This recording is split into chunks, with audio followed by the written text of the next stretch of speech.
Good morning and welcome to the next installment of the NACDA and Affiliates virtual programming lineup. I'm Kara Dietzel, Director for NACDA, and we're glad to have you with us this morning for this sponsored content session with Spry.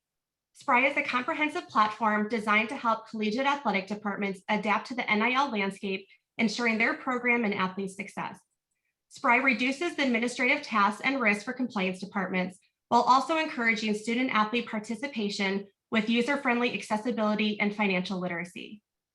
Moderating our discussion today is Todd Hairston. Todd is the current compliance advisor with Spry and former senior athletics director of compliance with over 20 years of experience. He and his esteemed panelists will be covering the following topics: the impact on recruiting, educating student athletes and their parents, and how to manage the relationship with financial aid offices. Before we begin, a quick reminder for our live attendees who are using Zoom to utilize the Q&A button at the bottom of your Zoom window and send in your questions throughout the discussion, as we will have a lot of time at the end to answer them. Following today's session, we'll send an email to all registered attendees with a link to the recording. And with that, I'm going to hand things over to Todd. All right, well, thank you, Kara. And I'm really excited about this discussion because as we're all preparing for this ramp up to NIL implementation, we've talked about a number of different aspects. We've talked about the influence of third parties like boosters and agents and the concern about recruiting. And, we've also talked about the heavy lift that's going to be required on campus, primarily by compliance staffs to track and monitor all these various transactions. But, one issue that hasn't necessarily been at the forefront of the conversation, at least to this point anyway, is the potential impact of NIL on financial aid and specifically need-based aid. And, we all know that need-based aid is a significant factor, both personally for student athletes, but also in terms of allowing schools to field competitive programs. And, roughly 50% of all student athletes are receiving federal Pell Grants, and, significantly more than that are receiving institutional need-based grants as well. But conversely, only about 1% or so of all student athletes are receiving a full grant in aid. So, need-based aid is a critical lever in terms of determining where students choose to go to school and then also for retention. And it's given the fact that NIL could potentially impact students' access to these funds, I think this is something we need to be talking about. So that's what we're going to get to do today. And I'm very excited to have a distinguished panel of industry leaders here to take part in this discussion. First, we have Tim Duncan, who is the Vice President of Athletics and Recreation at the University of New Orleans. So thank you for joining us, Tim. And next, we have Brad Hunt. Brad is the head women's cross-country coach at Princeton University, and certainly happy to have you. And last but not least, we have Maura Smith, who is the Associate Commissioner for Governance and Compliance at the Sun Belt Conference. So thank you all for joining us this morning. And so we'll just jump right in. Brad, you've worked in a variety of settings, including a Power 5 conference and currently in the Ivy League, where non-athletic aid is really the only source of aid for student athletes. And with NIL learning soon to be a part of the landscape in college athletics, one of the concerns is that need-based aid estimates may become a little bit more of a moving target as they're obviously impacted by income and expected family contributions. So given the importance of need-based aid in recruiting and the timing of when all these decisions are made, how concerned are you about the ability to reliably project need-based aid going forward? Good morning, Todd. Thanks for the question. It's great to be here. I think the question is so valid only because obviously institutional aid or aid specifically is dominates the scene specific to, can I attend this institution? 6 out of every 10 students at Princeton are on institutional aid, and the average package is almost 70% of cost. So that's a tremendous reason why people are able to attend, and prognosticating your eventual out-of-pocket expense is a bit of part of the trick. So we do a lot in advance, literally a year and a half out to continue to encourage families to explore, and realizing the entrepreneurial spirit of young people. I think that target will continue to move and constantly be on the move. But at the same time, I think it's also what you encourage every family to be as creative and explore every option and every possibility to be able to make your dream come true on the institution of choice. Yeah, thanks, Brad. It is a critical component as well. And I think one of the other interesting aspects of this is just the complexity of calculating need-based aid eligibility. There's so many moving parts to this. There's the FAFSA, there's the CSS profile, parents' tax returns, and all of these are a part of that equation. And then within that, there are federal methodologies that we use for Pell. Each institution has its own methodology for how they allocate need-based funds on their campuses. And then, an added layer of complexity, on top of all of that, is that these assessments are made based on data from 2 years prior. So, unfortunately, we're not working with real-time data, nor is there really a simple dollar for dollar exchange, where for every dollar gained or lost in income, the need-based package is adjusted accordingly. So, it could be the case that, a $3,000 NIL opportunity from 2 years ago could push an EFC beyond the threshold that disqualifies the student for Pell, or potentially other grant money as well. That's actually greater than the value of what they made. So it is very complicated, but nevertheless, it's important to try to understand and pay attention to. I certainly know from my time on campus how important need-based aid is in order to maximize NCAA equivalencies and really bolster those rosters in the equivalency sports. And that's perhaps even more so the case now that we have the ability to stack aid. And so in the event that an NIL opportunity were to result in the need-based package for a student being reduced, that could potentially lead to a whole host of issues downstream for institutions. So for example, what if the financial impact to a student is such that they can no longer afford to attend the institution? Is the coach then expected to backfill the loss of that need-based aid with athletic scholarship money? Is the coach even in a position to do that, given where their equivalencies are, and what precedent are they setting if they do? And then, are there ramifications for recruiting if students are unhappy with how these issues are resolved? So, Tim, as an AD, how concerned are you about any of these scenarios, playing out, particularly the expectation that an athletic department might be expected to offset need-based aid reductions, or, the potential for recruiting backlash? Yeah, thanks, Todd. And thank you, NACDA, for having me join you guys today.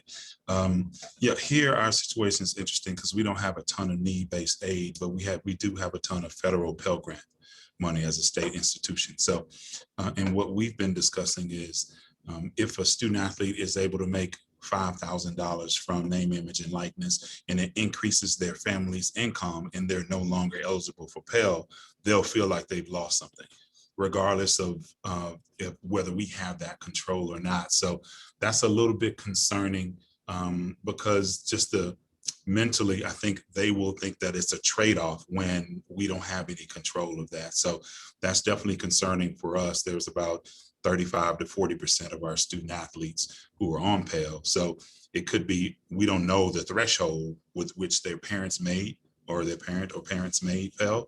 It could be $1,000, it could be $10,000, but depending on how successful they are in their name, image, and likeness, they just be replacing free money with some money that they've earned.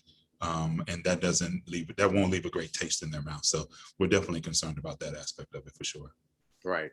But I think those are all valid concerns. And whenever there's a sense that a student has lost something, that's always a concern, for institutions, because again, we're concerned about the student well-being as well, but also, the potential ramifications, as we mentioned, for recruiting and what have you. So those are all things that I think we're all concerned about and tracking on.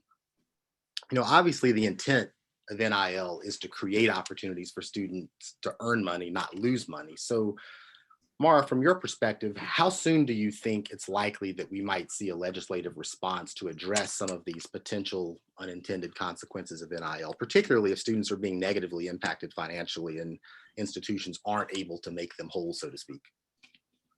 And thanks again. Happy to join these other panelists as well. That's a great question.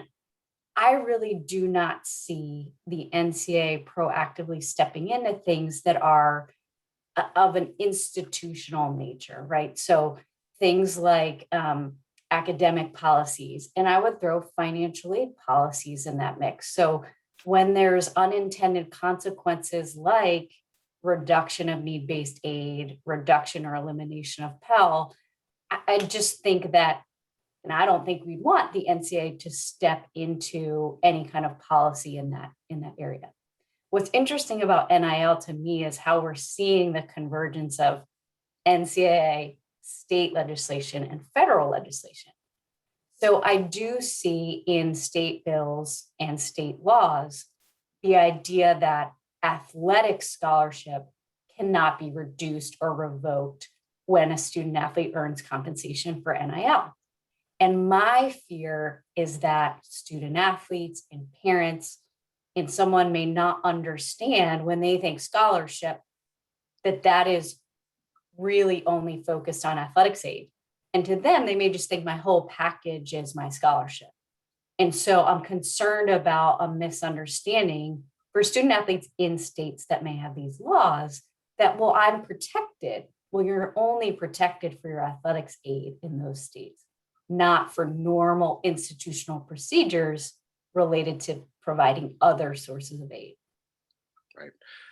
No, that's a great point, Maura, and I appreciate you sharing that perspective. And you're right. I think it's a tricky proposition sometimes in terms of what the NCAA chooses to intervene, in what situations they choose to intervene legislatively, and what they would tend to just allow institutions to kind of figure out on their own campuses, and particularly in states where there may be other, state laws or regulations that are governing the landscape. But I think it's also difficult too. Sometimes it just takes a year or two with new legislation to really see where the gaps are and to sort of right the ship, so to speak, with the necessary legislative adjustments.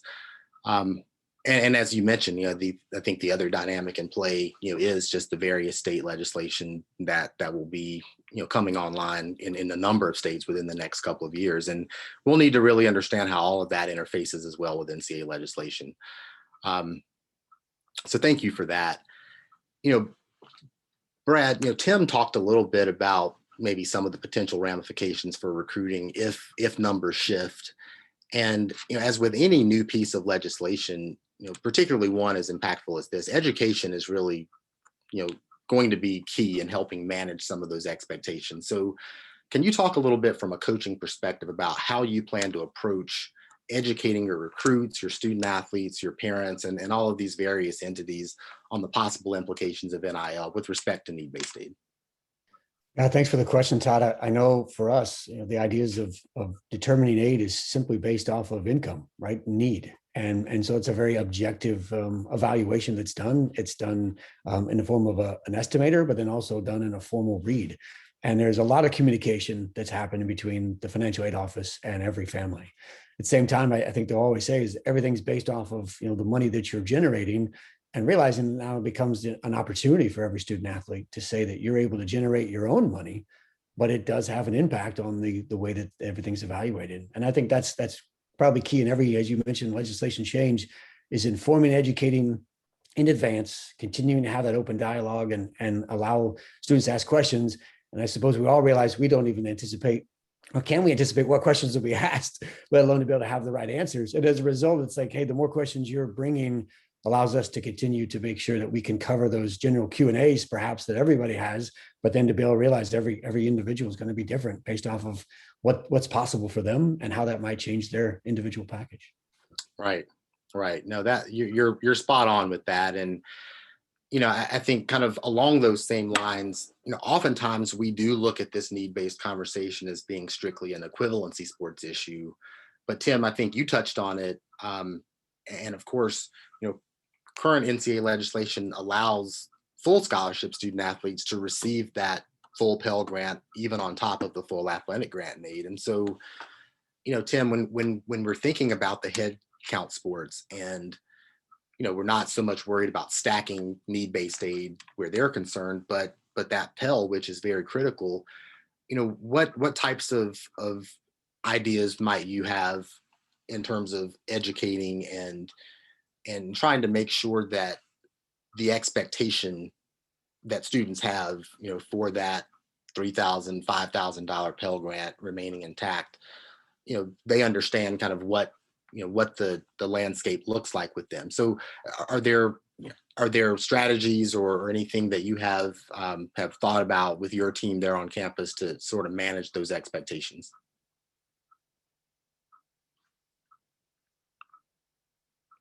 I think you're muted, Tim. Sorry about that. My bad.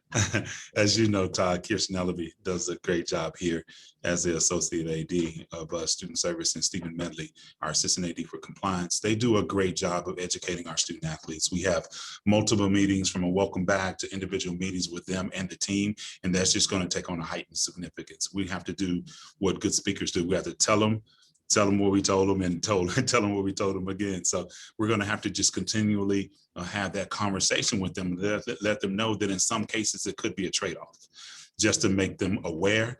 And them and their parents will still be upset on the back end because the free money is going away in some cases. But the education is so key to have those conversations and make sure we're in lockstep with the financial aid office, which obviously we are, but it becomes even a heightened relationship now to make sure that our student athletes truly understand that the ramifications of their decisions could impact some of their leisure or free money from the federal government, for sure. Sure. Todd, I just wanted to jump in there too. I know Tim focused on, as we should, on the student athlete education.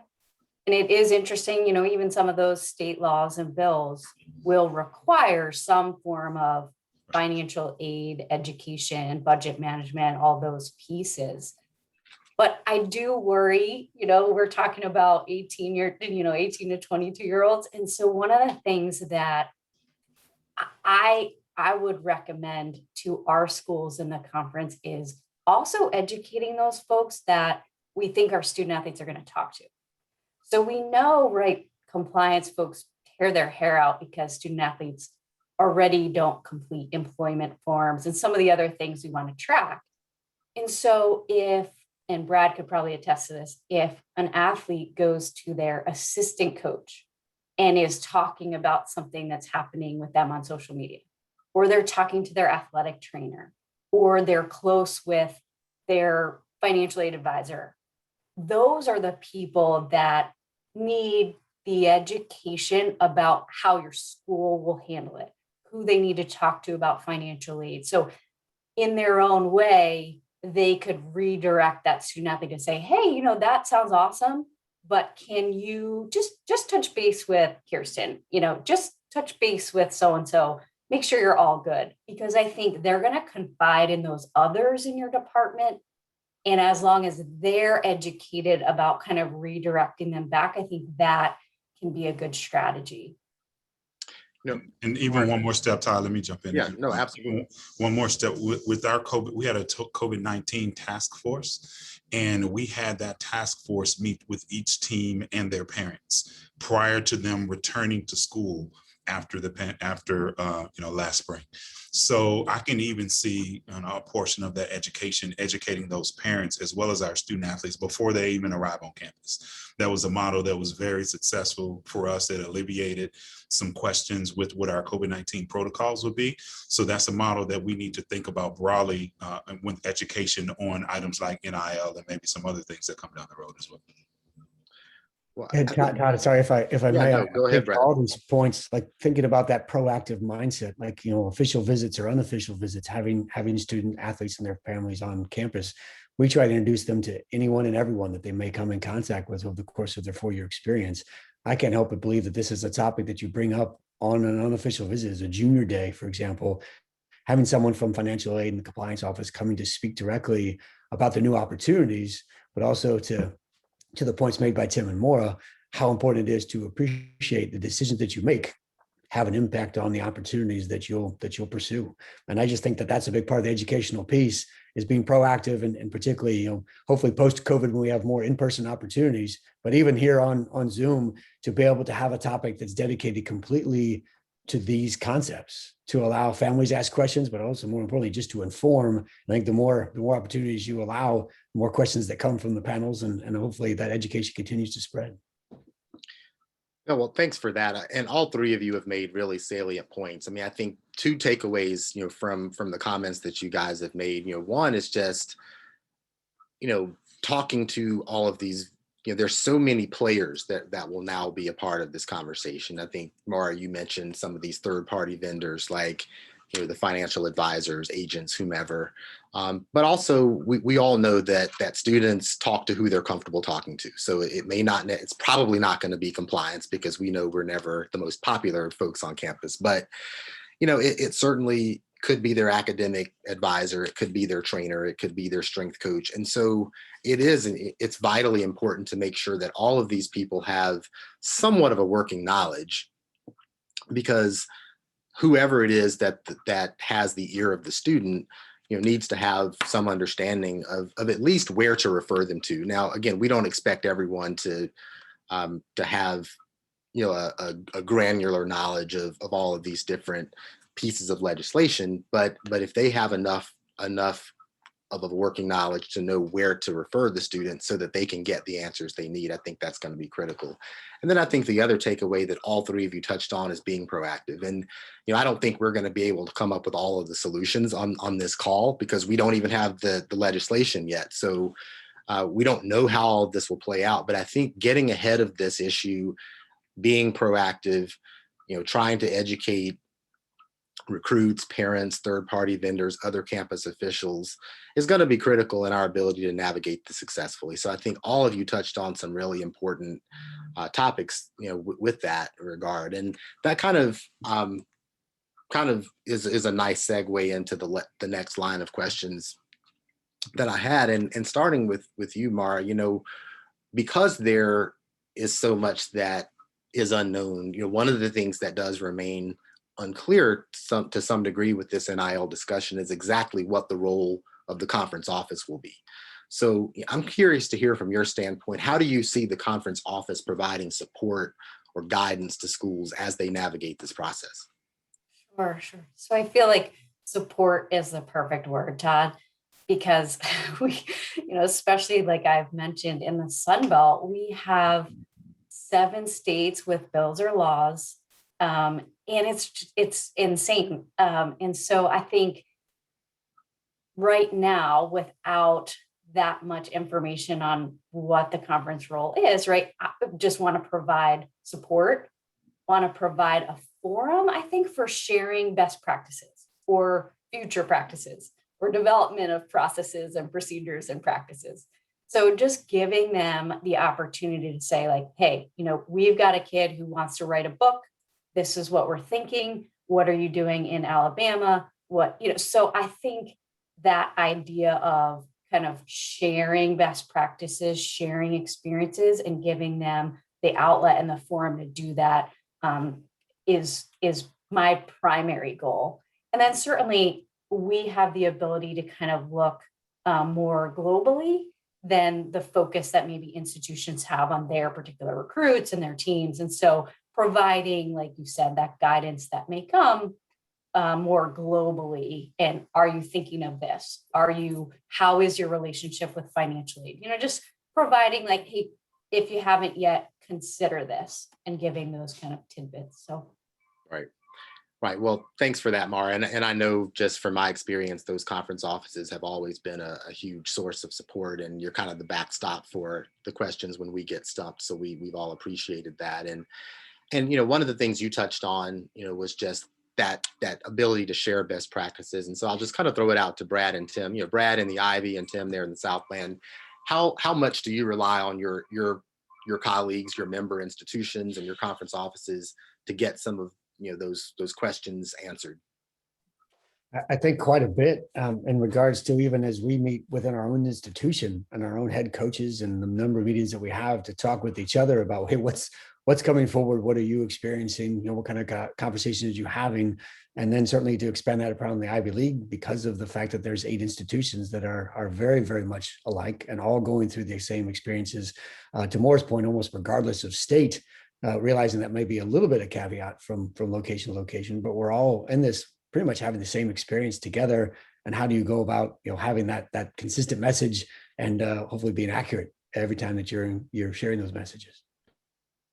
Yeah, and I just add, I think that's just a regular best practice for us to check in with Thomas at the conference office for anything, at the Southland conference office in Frisco for anything compliance wise, and just our colleagues across the number of institutions in the Southland. So I think we do that when it comes to scheduling. We do it when it comes to, what's happening with COVID. So we'll certainly do it with NIL for sure.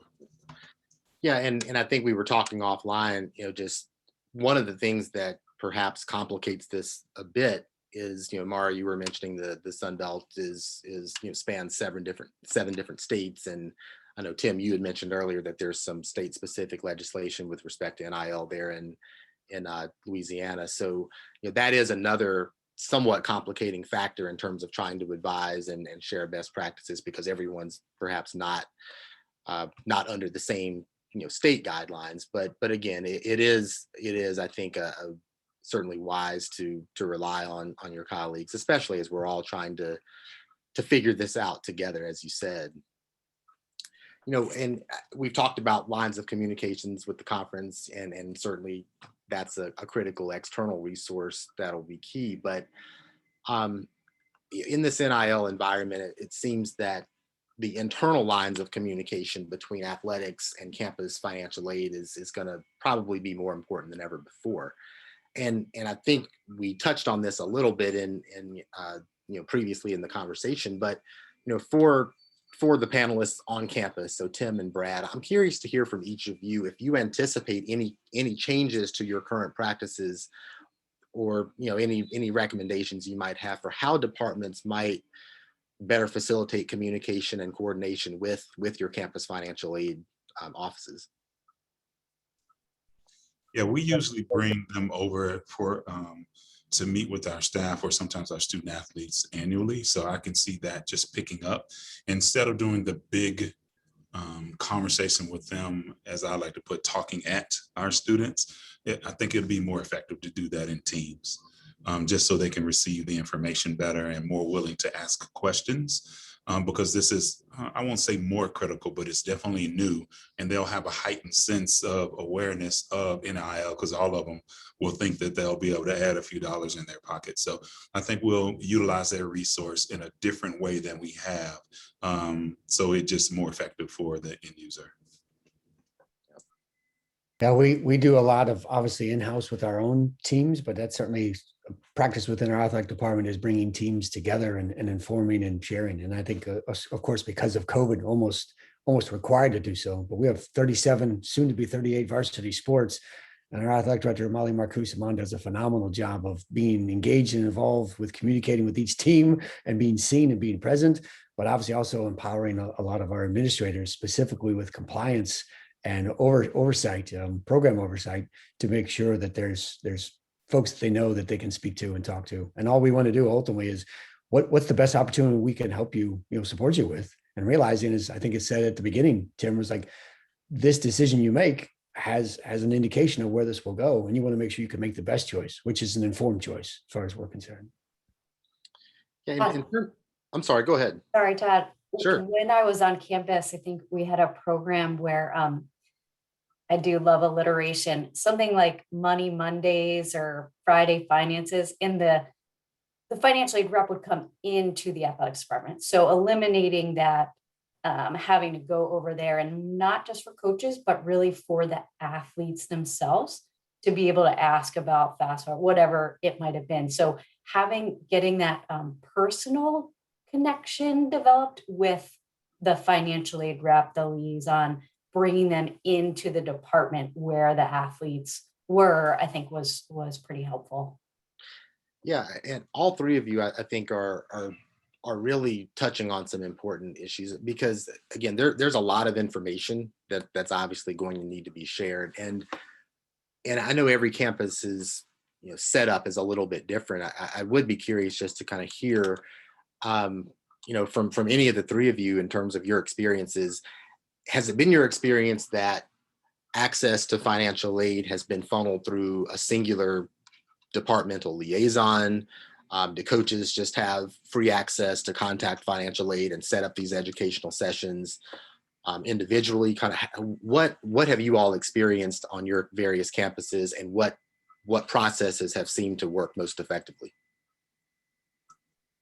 Well, I've been only at one institution where coaches had free reign to go to financial aid or admissions, and with all due respect, it's coming when someone said with all due respect, but it was chaos. So we have a liaison, I think, like most of our colleagues, that kind of funnels that information, because coaches, their sense of urgency sometimes can throw off the game of someone who's working in financial aid and admissions, for sure. Right. I would agree that's probably not a recommended best practice, but I know some schools do it that way. So I was curious, but go ahead, Brad. Well, yeah, I think to Tim's point, my experience in the Power Five is exactly as Tim mentioned, that there was, please do not communicate directly with financial aid. And there is a liaison, obviously, because in the Ivy League, there's no athletic aid. Every single student and every single student athlete, with there are 1,000, are either on aid, 60%. So everything is done through financial aid, and they're very open. They encourage all questions. They actually welcome the coaches to reach out, and just say, hey, there's a question coming. But ultimately, the final answer is always, when in doubt, please have you, mom, and or dad follow up with the financial aid office directly. So they welcome our questions, and knowing that that's a topic that almost every single student on campus is going through at all times. Yeah, and I don't know if you had any different experiences, Maura, from your time on campus. Everywhere I've worked, we have had just a single liaison. And typically it was, compliance also had kind of that student services piece. And so, it worked well. But yes, I echo Tim's sentiments.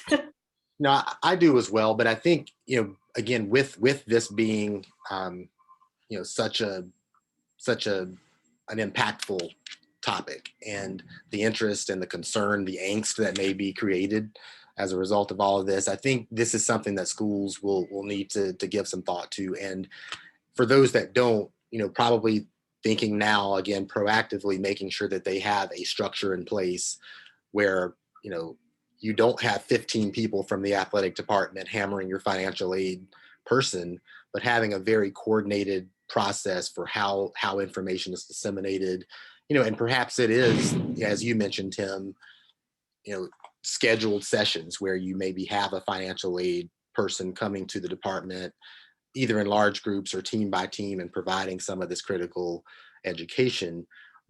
But I think if schools aren't proactively having processes put in place, then it certainly has the potential to be chaotic. And I don't think that's what anyone wants, because I think that relationship between athletics and financial aid, as with any other unit on campus, is critical, and you want to be able to preserve those relationships. Along the line of what we've been talking about, and in keeping with, with this whole line of communication, I think one of the reasons why this education and this communication line is so critical is because, oftentimes there are going to be costs associated with procuring some of these NIL opportunities. If student athletes are utilizing the services of agents or attorneys, financial advisors, whomever, those individuals are going to have to be paid. And if a student athlete is running a camp, for example, they're going to have to pay rental fees. They're going to have to purchase insurance and those sorts of things. And then, of course, whatever income they earn is going to have to be taxed. So I think there is going to need to be a much more careful analysis of these opportunities, and really taking the time to understand the numbers and make informed decisions about, what truly is in the student's best interest financially. And I think that's where that relationship with campus financial aid is really going to be key, because, as we've touched on, coaches aren't financial aid experts. This is kind of out of their wheelhouse, so to speak. Now, again, that maybe will be the first stop for students, because that's usually who they have the best relationship with. So I think some general level of education for coaches, as we talked about, is going to be important, but coaches aren't experts in financial aid. Compliance staff probably understands it better than most, but as we've mentioned, this is complicated, and they aren't experts either. So departments are really going to have to rely on their financial aid professionals on campus to get that education and guidance. And so, making sure that there is a structure in place where that can be done efficiently is going to be really important. So, Maura, we've raised a number of questions here this morning, and we'll open it up soon to some of the questions in the chat from our audience. But I'm also curious to hear from you. What questions are you getting from your campuses right now about NIL at the conference office? Sure, certainly outside of this kind of aid concern question. In our region, we have states with laws going into effect in less than 2 months. And what does that mean? What does that mean for the states that don't have a law? What does that mean for the student athletes who want to start? I mean, just all the questions you're hearing and seeing in the media and everywhere, like who's going to be punished if they do it and their state doesn't allow it, or the NCAA rules haven't matched yet. The state, we don't have federal legislation. What does that mean for Ohio? So kind of those questions. Certainly asking about recruiting.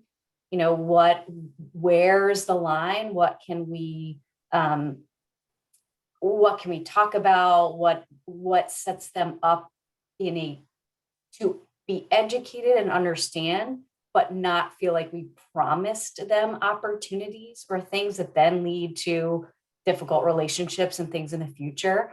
And I think lastly, compliance people, I think, want to know that their administration could understand how much more this may place on them if student athletes go to them with these types of questions. If they're asking them, how do I fill out a tax return? What does it mean if I got this 1090? What do I have to do? And things that are very outside their job. So I think those are the main concerns that I'm hearing. Yeah. That's a really interesting point. You talked about the tax issue, and that's obviously kind of a somewhat tangential to this discussion, but certainly very, very relevant in terms of, anytime you're talking about income, then there's going to be a tax, component to that. And yeah, I think it is a tricky, it's murky water, because as institutions, we don't want to get into the role of being tax advisors, because that's not our role. And, there's certainly liability that schools would take on if that's the role that schools play. But those are going to be some of the questions that I think students have. And as a student is making a decision about, well, do I take this NIL opportunity? How is that going to impact other money that I may receive? I think the tax component of that is going to be front and center in that consideration. So these are issues that students are going to need guidance on. And I think a lot of what our role is, I think your role at the conference office, but also the role on campus, is going to be understanding what questions can be answered at the campus level, but then also understanding, okay, under what circumstances and to whom do we farm some of these other questions and issues to, because I do think it's a concern for schools to take on some of the burden of answering some of these more complex questions. So that's a great point. Brad, as a coach, how locked in do you feel like the student athletes are on these issues at this point? I think right now students know, okay, NIL, I can sign autographs, I can run camps, I can start a business. And I think there's a general sense that they understand, hey, there's money to be made here.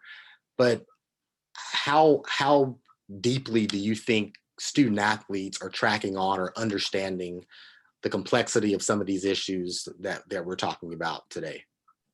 Well, I think there's some athletes that have probably come to that road where they realized there was a financial gain to be made, and they were stopped, right? Simply because of the current legislation that's in place. Those that have already kind of gone down this path and discovered there's a roadblock. And then others that are starting to realize, wow, there's some simple opportunities once this legislation is passed. And then I think there's a lot in between, right? This gray area of what are all the opportunities, the entrepreneurial spirit. I appreciate what Maura said about writing a book. I mean, think about all the different possibilities that you could come up with, and particularly with the power of social media and the ability to be an influencer, and let alone your local establishments that could see gains to be made by being affiliated with student athletes in the athletic department.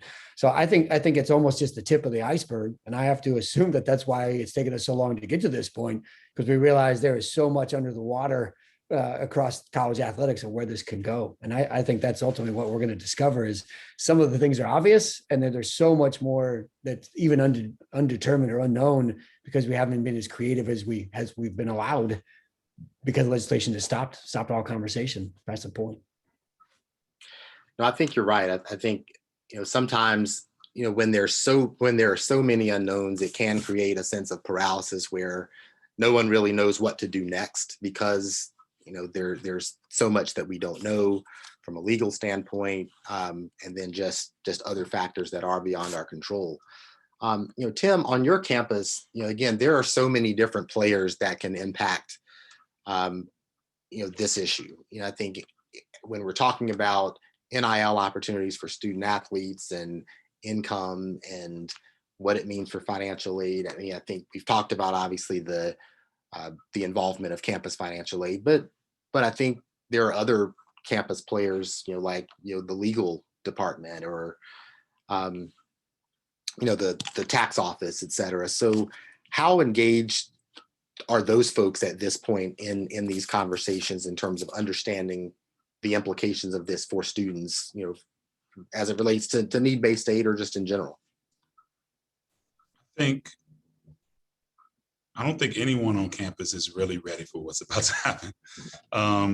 It's too gray, and Louisiana is just jumping into the game. There's a bill, as you mentioned earlier, that's still in a committee phase, but I anticipate whenever it comes out that it'll be a short window because LSU is in the state and they're in a competitive market with, Florida and Georgia, who we started July 1. So I assume that whenever this comes out, it's going to be fast tracked. So no one's really ready for what's about to happen, including here in our department. So luckily, the University of Louisiana system, which houses schools in the Conference USA, Sun Belt, SWAC, as well as the Southland, we have a meeting with them on Monday to talk to my colleagues and counterparts at the other schools. And then LSU has its own system itself. So we talk to them as well. So I think none of us quite are ready. We're trying to get up to speed on what this potential law will be. But I think all right, I'm a reformed domino player. I used to play dominoes back in the day. And there's a saying in dominoes that all money ain't good money. So you may turn down a 5 or a 10 to get control of the board. And I think that's what our student athletes are going to ultimately have to decide. Is this NIL deal really worth me doing it? Because after I pay my lawyers, after I pay taxes, after I pay, marketing representatives, you may be in a deficit. So I think there will be some student athletes who will do quite well in this, but I think there are going to be some, similar to the transfer portal, there are going to be some horror stories when people are stuck out in the cold. They're going to be in the transfer portal, 200-300 existing scholarship students that don't have any place to go, if not more. And I think with NIL, it's going to be the same way. We're going to have student athletes who are going to end up owing more than what they perceived. I think some of them may, lose some eligibility. And I think because there's so many different rules and we aren't set up as a university to support them out of the gate, that I'd love for Louisiana to be a little bit behind some of the other states so we can learn, but I'm not optimistic about that. Maura, what do you think? You know our state as well as probably better than I do. I don't know. I think you'll be July 1. Exactly. Me too. Yeah. It is very gray, Tim. And again, that just adds to the complexity of this, of this overall topic. One of the questions that has come through on the chat is asking, what percentage of student athletes do we anticipate planning, to develop an NIL plan? And, Brad, you're obviously closely in touch with your team. And so I'm curious, have you heard, conversation among your athletes that, anyone has got some great, business plan that they're ready to just push go on as soon as this legislation goes into effect? I think at the moment for us, we just returned to campus for the first time in February. I think there's so much on the spotlight of COVID and our ability to get back to competition. It's actually been a non-topic as of this second. But at the same time, I think it's a little bit of the distraction of the life that we're living in at the moment. And all of a sudden to the points of Maura and Tim was, well, we're going to hit the acceleration button at warp speed. And all of a sudden, like, here you are. And I suppose this summer could be really, really interesting on what people can create and cook up. And I think honestly, it's almost like what others start to do, how much that engages and excites. And again, I think that entrepreneurial spirit will continue to boil as more people come forward on what's happening for them and what's happening with their peers and what they're hearing their teammates or others on their campuses doing. Yeah. Yeah. And what about you, Tim? Do you get the sense from your student athletes that they're, I think initially when this first, when this concept first came about, the scenario we think about is the elite athlete, the first round draft pick who's going to sign, the major endorsement deal. Obviously, I think as this has come more into focus, I think most of us realize now that while that's going to be there, that's probably not going to be the norm. It's more likely that the smaller scale opportunities, maybe the student who wants to create a t-shirt and throw it on a website, or the student that wants to run a camp, or maybe a local, mom and pop shop endorsement in their hometown. That's probably more the case of what we're going to see. So do you have a sense from your student athletes there in New Orleans, is there much energy or conversation around leveraging some of these opportunities right now? I think they're all thinking about it. I think there are a few who are in position to take advantage of it. We have one graduating senior, actually, DeAndre, who played basketball, and she started an all-natural organic lip gloss company.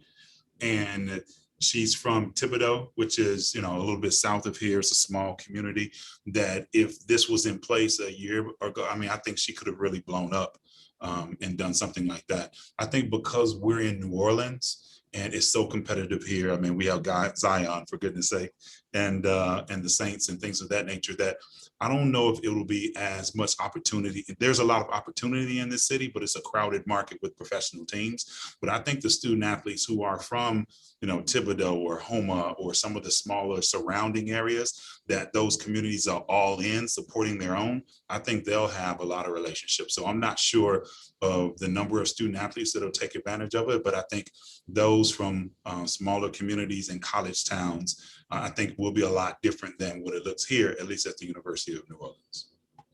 Yeah, no, I think you're absolutely right. And Maura, Brad talked a little bit about that short runway to prepare for this. And so I'm curious, with being at the conference office and you're kind of in touch with a number of different schools, do you find that there are some who are a little bit more prepared perhaps for when this comes into being, or are most schools from your observation kind of at that same point in terms of preparation? Yeah, I think most schools are as prepared as can be, which is really the issue. And I think there's a little bit of wait and see, even to this question about who's going to actually earn compensation and what percentage of student athletes will.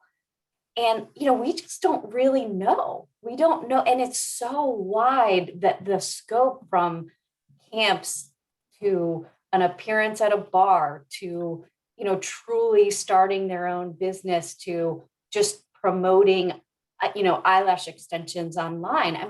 It's so wide ranging that I think schools just kind of want to see that first year of data and see, like, gosh, do we need to be worried when it's looking like it's a couple of our volleyball student athletes? Or do we really need to be worried because we had no idea it was going to be really big among our tennis and golf when we were focused on football and basketball? So I hate to say, like, I just don't know, but I think everyone's as prepared as they can be for the unknown. Yeah. Well, that's a great point. You don't know what you don't know. And I do think as much, in athletics, we hate surprises. That's the thing. We always want to be prepared for every possible scenario, but to some degree, we are just going to have to wait and see with this, because we aren't going to know where all of the landmines are until we get into it, probably a year or two into it, and understand what do these opportunities look like? How big is this impact potentially on need-based aid? And one of the questions in the chat, from the audience is how many students do we anticipate making enough money to move the EFC needle? And we don't know. I mean, we don't know that. There's certainly the possibility that could happen, which is why I think it's good to have this conversation, just so people aren't caught off guard, and perhaps we can start thinking and strategizing about it now. But this really reminds me of when cost of attendance legislation came into being, a number of years ago. I think at the time there was this fervor. Everyone was concerned that schools were going to be inflating the cost of attendance and creating all of these huge stipends that would then be used, to wage a recruiting battle. And fast forward a few years later, and that didn't really seem to be the issue that we all feared it might be. And it certainly could be the case with need-based financial aid as it relates to NIL as well, but we just don't know. And I think it does make sense to think about it, to talk about it, and to start strategizing in some of the ways that we've talked about. And I think you can never go wrong with education. I think we educate all of your constituents with what you know right now. And whether that's, again, obviously student athletes, recruits, parents, campus individuals, third-party vendors, anyone who's going to be a part of this whole dynamic, I think we can't go wrong by starting that process and being proactive from an educational standpoint, although we don't completely know what we're educating them about necessarily at this point. But I think we can certainly start that process and start the conversation.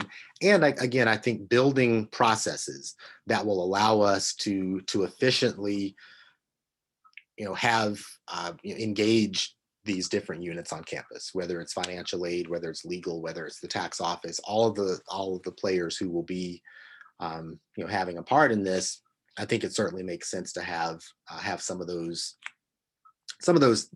things in place so that we can hit the ground running whenever this does come into being.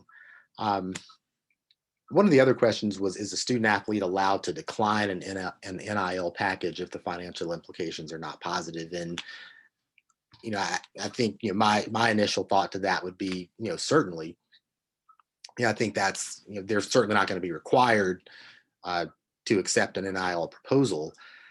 I think the tricky part with that, as it relates to campus officials and so forth, is how deeply do we, and by we I mean coaches, athletic staff, conference offices, how much of a role do folks in those positions want to play in advising students, whether to say this is a good opportunity for you, this is either the numbers are working out such that your Pell Grant's going to be fine and your need-based package is going to be fine, so yes, go ahead and take this opportunity, versus no, you shouldn't. So Brad, Tim, or Maura, do any of you have any thoughts in terms of how you navigate those tricky waters of, to what degree do you advise a student who's trying to decide whether this is a good opportunity to take or not?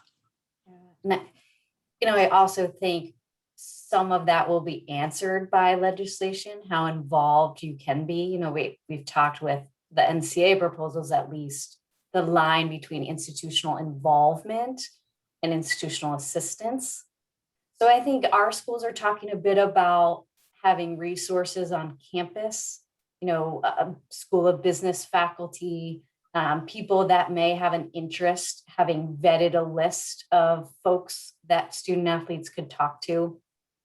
But I think, one of the positives, I know this is a little bit overwhelming, it can be somewhat concerning, but one of the positives is we're in this business because we want to help student athletes grow and mature and develop. And so to me, we can focus on NIL for sure, but it is part of that larger growth and development. And so I think I'd advise, rather than getting into the nitty-gritty, we're providing the education and the opportunity for them to understand this is what we need as adults and as working professionals. This is what we have to think about. what is take home pay versus, if I'm an independent contractor, that's just a lump sum. And now I shouldn't go spend that all. Those are the tips and tools that, aside from helping them grow their athletic skills, that we're also, doing, and that is key to, the institutions we work with. No, great point. I think we should never lose sight of the educational mission of higher education. So, Tim, I think you had a comment.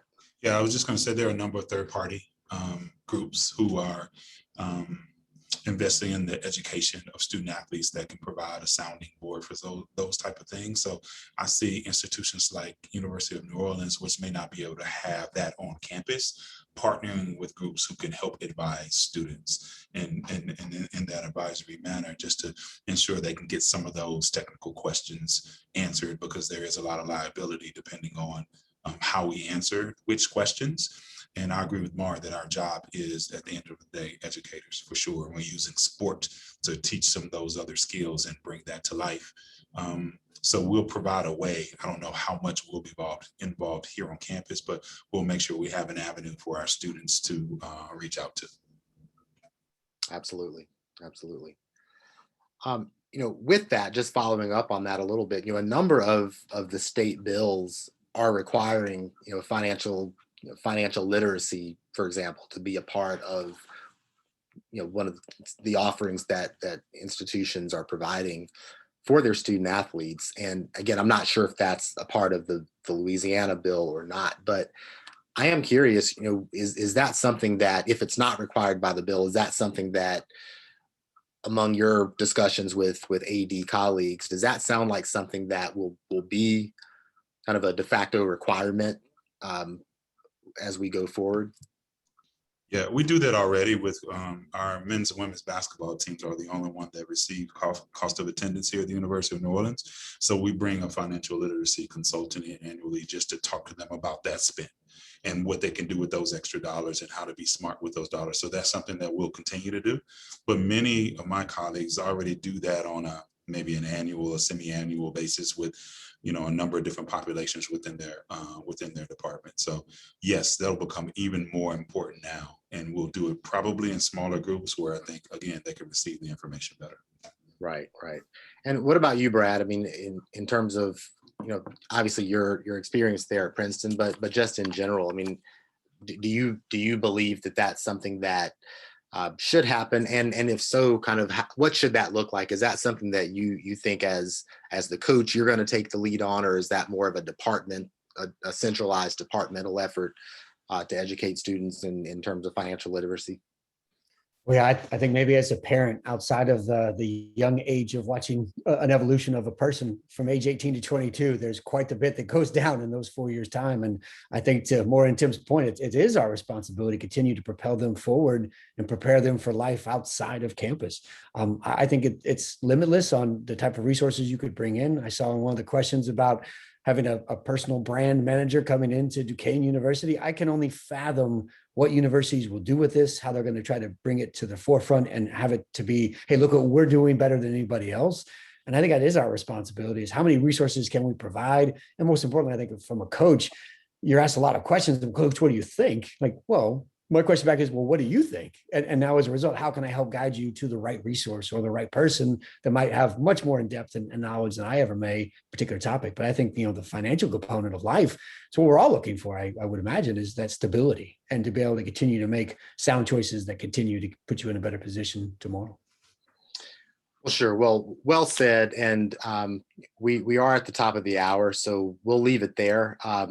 But I'd like to thank our panel for a stimulating conversation. Tim, Brad, Maura, I appreciate each of you for taking some time to share your insight with us this morning.